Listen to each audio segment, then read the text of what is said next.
Oke, baiklah. Assalamualaikum warahmatullahi wabarakatuh. Bagaimana kabarnya hari ini adik-adik? Lupa ya, kan kalau ibu tanya bagaimana kabarnya, jawabnya alhamdulillah, luar biasa, Allahu Akbar. Oke, harus semangat dong, walaupun kita jamnya siang ini, kita harus tetap semangat ya. Oke, Bu, coba sekali lagi. Apa kabar hari ini adik-adik? Alhamdulillah, luar biasa, Allahu Akbar. Masya Allah. Gitu dong, semangat. Udah siap kuliah hari ini? Siap. Untuk pertemuan ke-6 kita hari ini,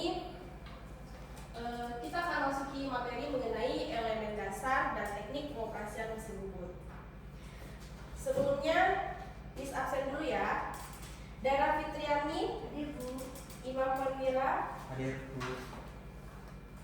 Jemi Pakaya, Rizkiawan Kantawi, Abdul Wahab Thomas.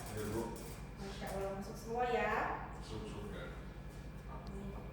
Oke, tujuan pembelajaran kita hari ini yaitu mahasiswa mampu menjelaskan yang pertama bagian utama dari mesin bubut, yang kedua jenis-jenis pahat pada mesin bubut, dan yang terakhir itu mengenai mekanisme pengoperasian pada mesin bubut.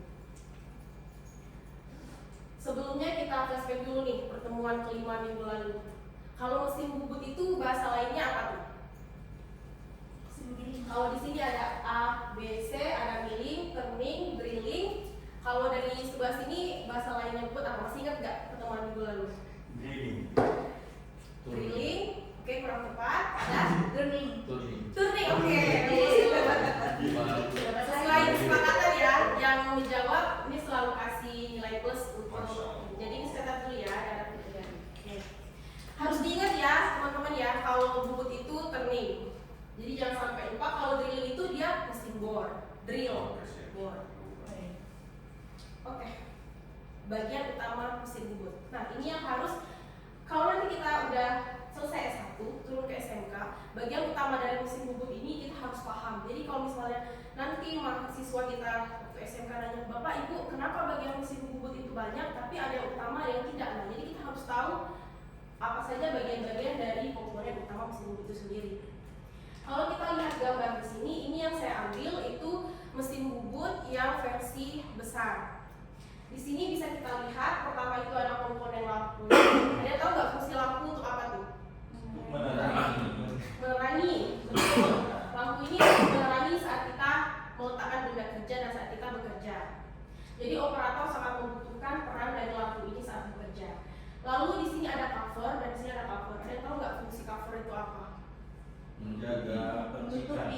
Betul sekali. Menjaga percikan dan menutupi bagian dari spindle ini sendiri. Dan ini yang paling utama dan paling penting, emergency stop. Dia tahu emergency stop itu untuk apa? Kalau bahasanya emergency, kalau terjadi darurat, mesin akan berhenti secara mendadak. That's right. Pertanyaan dulu udah butuh saya. Berarti sebelum masuk hari ini udah belajar ya? Iya Bu, betul sekali. Lalu ada kepala tetap, ada poros transport, eretan, dan yang lain sebagainya. Nah, di sini kepala tetap ini merupakan komponen utama yang sangat penting di mana kita akan meletakkan benda kerja di sini. Terdapat poros spindle mesin yang berfungsi sebagai tempat dudukan cekam atau cak. Jadi, yang kepala tetap ini, nama kunci yang ada dipegang ini adalah cak, cekam. Jadi di sini benda kerja kita dicekam. Dan ini kunci cekamnya atau cak, sehingga ketika poros spindle berputar maka cekam akan berputar. Nah, itu fungsi dari kepala tetap sendiri. Alat pencekam itu apa? Alat pencekam itu untuk mencekam benda kerja yang silinder atau berisi habis dibagi 3 seperti 3, 6, 9. Jadi ada banyak ya sisinya ya. Nah, ini yang tadi kita lihat sekilas mengenai tombol emergency stop. Tombol ini digunakan dalam keadaan darurat untuk mematikan mesin, dan tombol ini termasuk hal yang paling penting untuk keselamatan kerja. Umumnya mesin-mesin memiliki tombol ini. Nah, kita flashback lagi nih, kalau keselamatan kerja pada materi kita kedua lalu, keselamatan kerja kalau di mesin bubut ini ada harus apa saja yang kita pakai? SOP-nya apa aja? Helm fungsinya untuk apa? kepala. Lalu Kacamata. kalau di bubut fungsinya untuk apa? Percikan. Melindungi mata agar tidak terkena percikan. Lalu ada apa lagi? Sarung tangan fungsinya untuk apa? Supaya tidak kena benda tajam. Iya, betul sekali. Lalu yang paling penting apa nih? Sepatu fungsinya untuk apa? Supaya menghindari kalau kejatuhan dari benda kerja ya, besi-besi ya. Dan apron. Apron ingat ya, baju yang harus kita pakai saat kita di bengkel dan saat praktek. Ini adalah eretan komponen yang dimana ada eretan atas, eretan lintang, dan eretan alas untuk mengatur tebalnya pemakanan yang akan kita buat saat membubut. Jenis-jenis pahat pada mesin bubut. Kalau kita lihat di sini, pahat bubut itu ada pahat bubut dalam dan ada pahat bubut luar. Kalau pahat bubut dalam, dia akan memakan bagian benda kerja, itu bagian dalam, dan pahat bubut luar, dia akan memakan benda kerja dan membentuk benda kerja itu bagian luar seperti gambar ini. Diingat ya, kalau dalam dia begini, kalau luar dia makannya begini. Oke? Nah, kalau ini dia pemakanan apa nih? Pahat bubut dalam atau luar? Luar. Luar ini. Dalam. Kenapa dalam? Kalau dilihat dari visualisasi itu sepertinya mekanisme kerjanya akan beroperasi di dalam. Ya, betul. Balik lagi ke slide yang ini tadi ya. Nih kalau di dalam dia akan makan bagian dalam, kalau di luar dia seperti ini. Jadi kalau ini dia bagian dalam.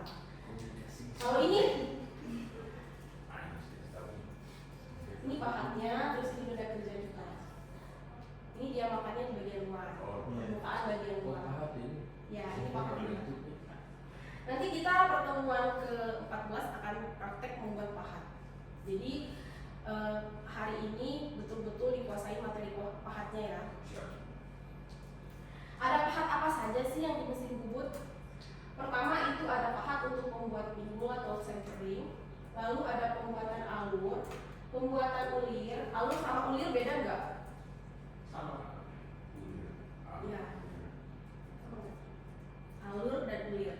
Kalau dari gambar ini, kalau ini kan yang pertama nih dia pembuatan chamfer, yang kedua dia membuat alur, dan yang ketiga dia membuat ulir. Ulir itu kan yang di skrup itu bukan? Ya, benar, di skrup, di baut, mur, nah itu ulir. Kalau alur dia hanya memakan dan membentuk satu duri. Lalu ada pembuatan nih lubang atau boring, lalu pembuatan lubang secara drilling. Nah ini bedanya. Kalau boring dia makan di sini, kalau drilling dia akan membentuk lubang dari sini. Mata pahatnya saja beda. Mata pahat bor sama mata pahat untuk drilling itu beda. Dan yang terakhir ini pembuatan kartel atau knurling. Jadi banyak ya fungsi pahat ya. Nah ini lebih banyak lagi. Jenis dan fungsi pahat itu ternyata ada banyak sekali yang bisa mereka bentuk. Seperti yang gambar pertama ini, dia merupakan pahat sisi kanan. Kalau yang kedua ini dia dengan chamfer, dia akan membentuk sudut-sudut. Jadi supaya benda kerja itu nggak tajam, jadi harus di-chamfer dulu.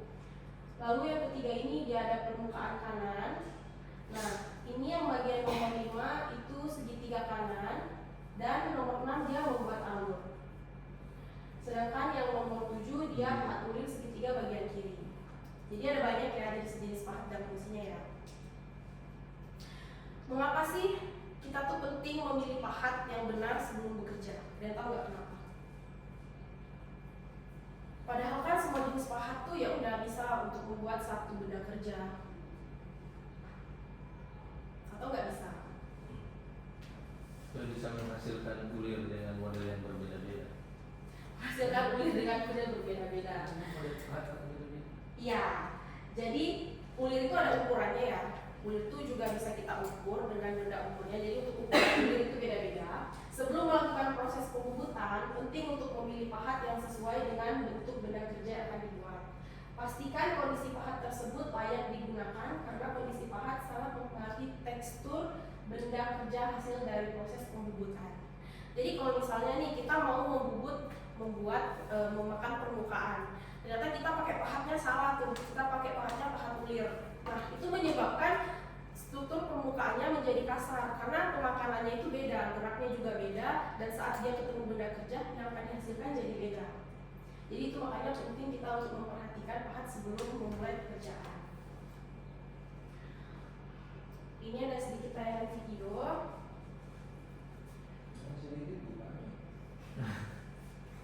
Mengapa pahat itu sangat penting? Nah, ini merupakan pemakanan benda kerja yang dimana dia memakan bagian permukaan. Di sini bisa kita lihat permukaannya itu dimakan sama pahatnya. Jadi ini pahat, ini rumah pahat, dan ini benda kerja kita nih. Ini spindle yang lagi mencekam benda kerja. Nah, ini bisa kita lihat kalau pemakanannya itu menghabiskan bagian tengah, namun akhirnya nanti bagian tengah ini masih tersisa. Kalau masih tersisa seperti itu, bukan lagi salah pahatnya, tapi itu merupakan salah dari pemampatan awal nggak mensenterkan antara benda kerja dengan kepala lepas di mesin bubut. Harusnya disenterkan terlebih dahulu. Dari cara pengoperasian dasar pada mesin. Nah, berikut merupakan video mekanisme pengoperasian mesin bubut yang dimana pada bagian ini terdapat controller. Di sini kita lihat ada emergency stop. Di sini untuk mengatur gerakannya mau berapa.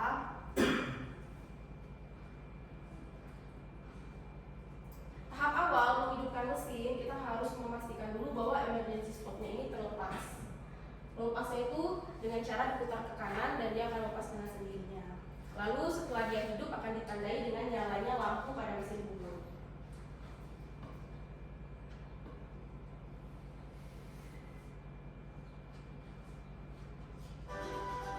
Tekan tombol button untuk memastikan cap dapat berputar. Untuk menghidupkan mesin bubut, gunakan tuas yang ada pada eretan pembawa. Tuas ini memiliki 3 posisi. Pertama, posisi putar kanan searah jarum jam untuk memutar headstock searah jarum jam. 2. Posisi tengah untuk off atau berhenti. 3. Posisi putar kiri berlawanan jarum jam untuk memutar headstock berlawanan arah jarum jam. Pada bagian bawah mesin bubut, terdapat pijakan urem untuk menghentikan putaran cap saat bekerja.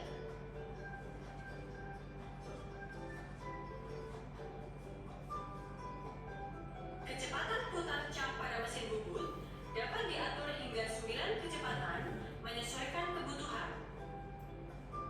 Pengaturan kecepatannya dilakukan menggunakan kombinasi tuas pengatur kecepatan dengan panduan tabel yang ada pada mesin bubut.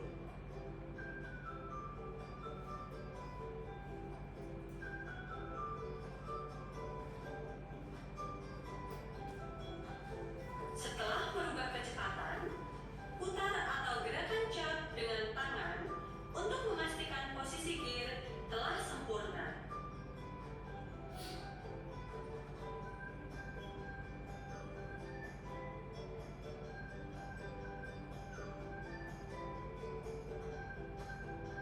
Tekan test button untuk memastikan kembali putaran cap. Masih ingat nggak tadi capnya ada putarannya berapa? Mesin bubut. Kalau misalnya capnya kita eretannya taruh di posisi tengah, itu posisi capnya bakalan mati. Kalau ke atas dia akan berlawanan atau searah jarum jam.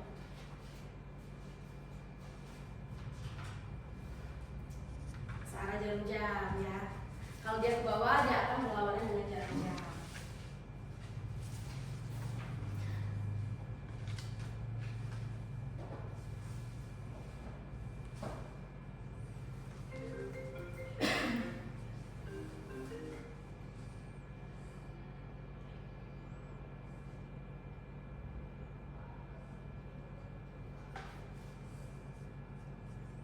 Oke, apakah mekanisme pengoperasian mesin bubut menurut teman-teman di sini gampang?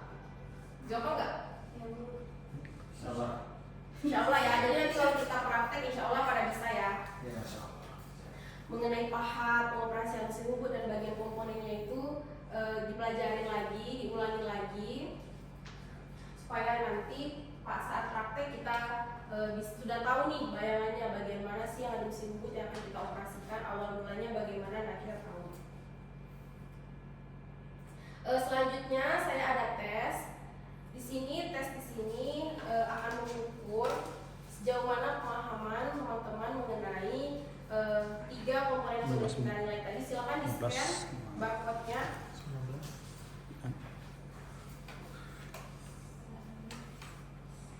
Udah masuk? Sudah Bu. Sudah Bu. Nah, di barcode itu silakan ditulis namanya, nama asli ya, jangan pakai nama palsu ya. Yuk. Nah, silakan ditulis namanya, silakan dijawab. Miss kasih waktu sekitar 5 menit dan kita akan mulai secara bersama-sama. Gampang kok di situ soalnya, yang nggak jauh dari keterkaitan materi kita yang barusan dibahas tadi.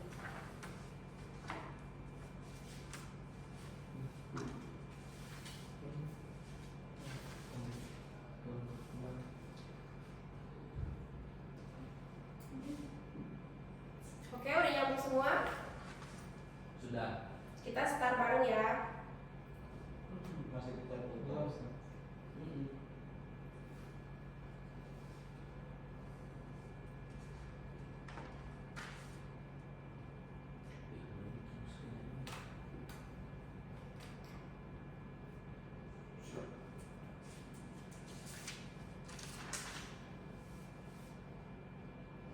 Stop.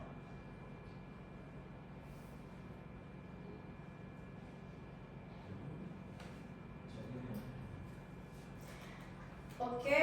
Yuk. Dan ini hasilnya udah keluar ternyata ya di sini ya. Masya Allah, ternyata di sini nomor 1 ada Pak Imam Prawira Negara. Ternyata Pak Imam benarnya cuma 3 ya Pak ya. Terus di sini ada Ibu Dara. Ternyata Ibu Dara salahnya 2 ya, Masya Allah. Di sini akan ada kuis-kuis lanjutan lainnya. Jadi silakan teman-teman tingkatin lagi, yang dimana kalau skornya sudah keluar dan merasa kenapa ya skor aku kecil sekali. Nah jadi silakan nanti dipelajari lagi, teman-teman silakan diulang-ulang kembali materinya. Nanti PPT-nya akan saya kirim juga. Sampai sini any question? Ada yang ditanyakan? Pas. Mas Bu sudah cukup paham. Alhamdulillah kalau sudah paham. Bagaimana Imam Prawira, apakah sudah paham? Paham Bu. Kami banyak salah ini. Harusnya kalau sudah paham tadi skor kamu itu harusnya 10. Harus. Belajar lagi ya. Siap. Terkadang kalau kuis-kuis begitu sinyal mempengaruhi. Berarti faktor sinyal. Iya. Oke, untuk pembelajaran kita hari ini, mari kita simpulkan bersama-sama. Ada yang mau membantu saya? First, bagian utama mesin boot. Ada yang ingat nggak ada apa aja tadi? Pahat. Ada pahat. Ada apa lagi? Ada Lampu. Lampu. Ada apa lagi? Ada kafe. Cover. Emergency stop. Emergency stop. Oke. For the second, ada yang ingat nggak ada berapa macam tadi pemanfaatan dari pahat? Pahat 1 bisa membuat Alur. lalu Bulir. terus miring up. pemakanan kiri kanan, Iya. kiri kiri. Oke, Masya Allah. Oke, saya rasa udah mulai masuk semua ya materi-materi hari ini. Itu yang saya harapkan, yang dimana kalian keluar dari kelas ini, kalian nggak ya apa yang kita pelajari tadi itu kalian lupakan saja. Nah itu yang saya harapkan itu seperti ini tadi, kalian semuanya mengerti, paham, dan insya Allah nanti kalau ada kuis dan tes lagi bisa ya dapat 100 ya. Siap. Insya Allah. bisa dong. Oke, terakhir bisa ada tugas untuk kalian, dan tugas itu bisa kalian akses di Sepada, udah disematin di teknik pemesinan dasar. Password keywordnya bubut 6. Jadi nanti masukin aja, dan itu tugasnya dikasih waktu sampai 2 hari ke depan dan jam 12 malam. Jadi jangan ditunda-tunda ya tugasnya ya. Mau tamatnya cepat semua kan? Mau Miss. Jadi jangan pernah nunda-nunda tugas, apalagi nunda yang lainnya. Oke. Oke, terima kasih. Rasa cukup sekian materi kita hari ini. Miss tutup dan ada pantun. Asik. Kalau Miss bacain pantunnya bilangnya apa? Cakep. Hari Jumat pakai kebaya. Cakep. Naik kuda bawa pepaya. Cakep. Sekian presentasi dari saya. Semoga nilai kita bagus semua. Cakep. Oke, saya tutup. Wassalamualaikum